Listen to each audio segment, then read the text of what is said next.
Hello, my name is Sahra English, and I'm Managing Director of Global Government Affairs at Citi, and I'll be moderating today's session. First, I want to say a big thank you to our speakers for their ongoing leadership at the WTO Joint Statement Initiative on e-commerce and in their role as co-conveners. This is such a critical initiative for global digital trade, and we want to commend them on their very substantial progress that they've made in negotiations so far, gaining an agreement among 90 JSI member countries to over a dozen articles to facilitate trade so far. Citi is one of the world's most global banks. We are the permanent banking partner for institutions with cross-border needs, and this gives us enormous insight into what is impacting global trade and investment for both our clients and ourselves.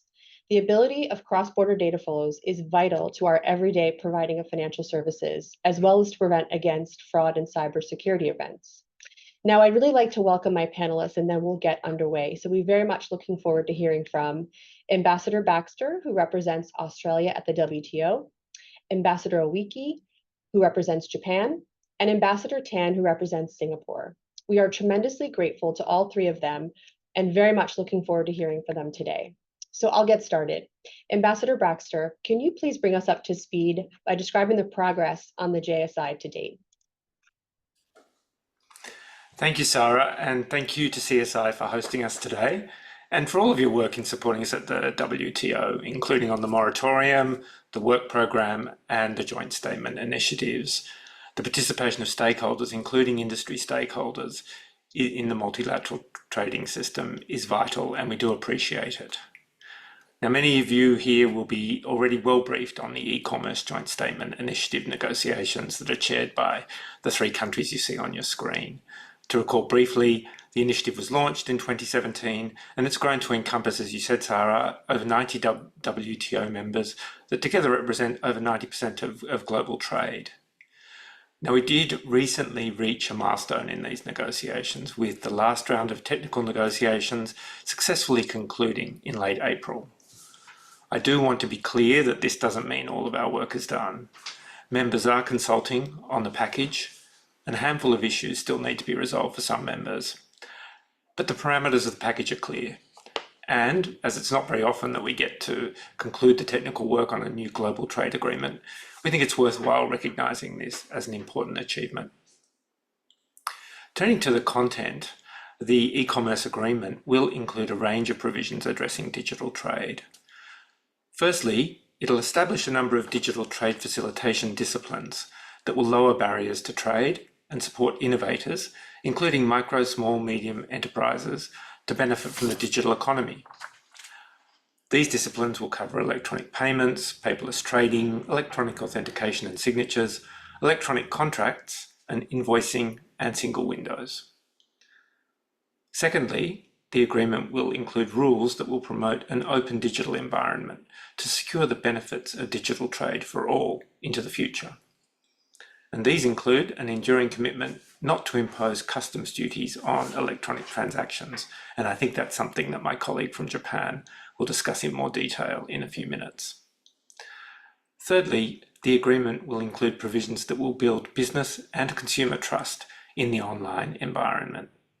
And in this area, there will be disciplines on online consumer protection, spam, privacy, and cybersecurity. So together, this constitutes a substantial package. And while members have agreed to defer rules on data flows, data localization, source code, and cryptography to a later second phase of negotiations, and we know they are important issues to industry stakeholders such as yourselves, we do believe that this initial package we've put together is meaningful in its own right. But importantly, we believe that entrenching the e-commerce joint statement initiative as an institution in the WTO now is our best chance for securing a forward negotiating agenda for those longer term issues. It was great to see the Global Services Coalition and the Asia Pacific Services Coalition recognise the e-commerce initiative as a defining 21st century moment for the multilateral trading system. That's certainly how we see it as co-conveners. And while we still have some final challenging issues to resolve, we do hope that stakeholders will also see the potential in the JSI. Thank you. Thank you, Ambassador Baxter. That was a great overview where we are to date.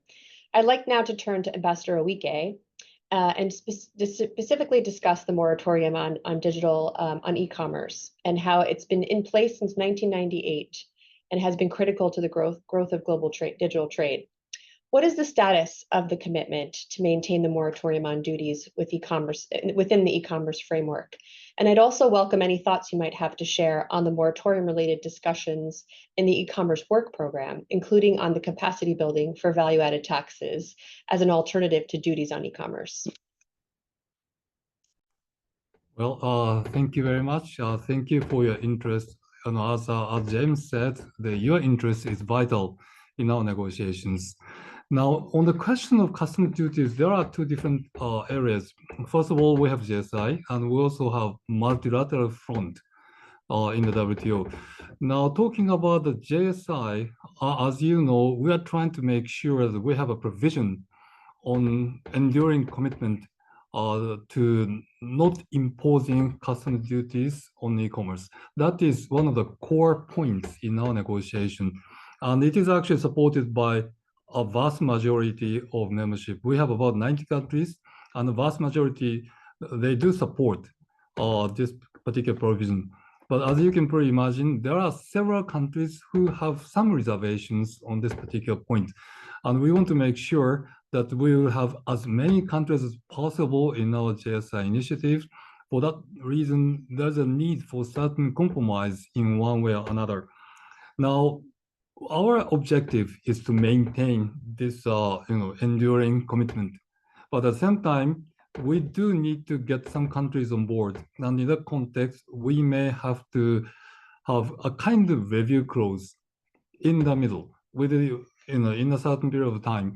Now that one is necessary because the world is changing very, very fast nowadays, and the realities may change over time. So in that context, it is worthwhile having a review clause, but this doesn't mean that this enduring commitment is gone. So we may have to have a review clause for the purpose, but essentially the obligation of not imposing customs duties on electronic commerce will stay in the agreement. That is what we are trying to do. Now, on the multilateral front, as you are aware, there was a MCA13 decision. As a result of that, this moratorium is supposed to terminate at MC14 or the end of March 2026.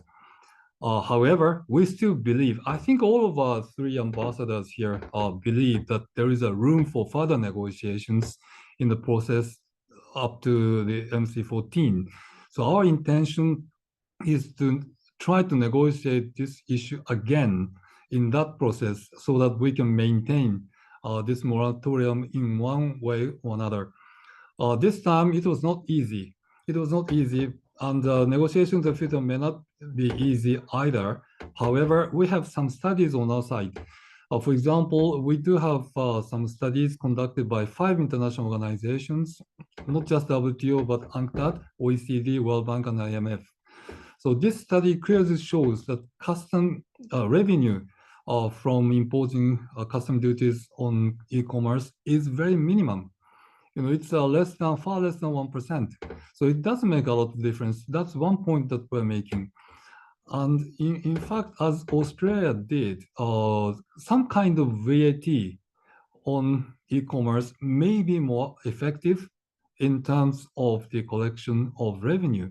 So customs duties is not the thing that they should go for. That's what we want to make. And this particular study clearly shows that we have a case for that. And also other studies show that small and medium scale companies, even in India or Indonesia, they do benefit from not imposing the taxes. But they do benefit, in fact, from importing the digital goods and services from abroad. So this also shows that there is a merit in keeping this moratorium. So with those studies in mind, we will have a work program where we will analyze the impact of moratorium. Because this was one of the areas where we can produce a lot of studies, and we can provide opportunities for further discussions, so that moratorium in itself is a benefit for those countries. If we can do that through our work program, maybe we may have a better chance to get the moratorium again in 2 years' time. But in any case, in doing so, what is most important is the voices from the industry. I hope that the industry people can raise their voice on this particular point and talk about their expectations on this continuation of the moratorium. So in short, I think 3 countries, James and Hun-sen, we are working together to make sure that this moratorium will continue in the WTO at large, and also in this JSI initiative in particular. But in any case, moratorium will be there in JSI. Don't worry about the review.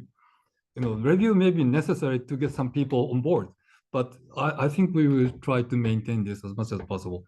Thank you. Thank you, Ambassador Oike. I completely agree. This is one of the most important issues in the JSI, and I can assure you that the business community will be there supporting this. So now I'd like to turn to Ambassador Tan. Ambassador Tan, one of the strengths of the JSI is really the wide variety of countries that are represented at the negotiating table, including many developing countries. I'd love to have you address the development dimension in these negotiations, including how can we ensure that developing countries have the technical capacity they need, including in digital rulemaking and enforcement, to ensure that they can better leverage the benefits of digital trade.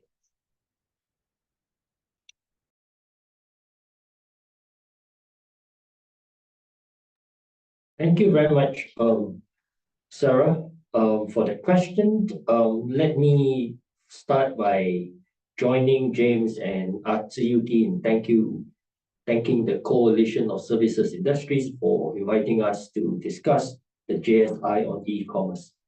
As you have heard earlier, the JSI on e-commerce has 90 WTO members participating, and they represent different geographical regions and levels of development. We have consistently emphasized that the development dimension has been at the front and center of the JSI negotiations. Allow me to share 3 thoughts on this important issue. First, the JSI on e-commerce offers intrinsic value and benefits to both developing and developed members alike by fostering greater interoperability in an increasingly fragmented regulatory landscape. As we know, currently, many countries have pursued their own regulatory frameworks, and if these efforts are not implemented in a coherent way, they will invariably impede rather than facilitate or advance digital trade.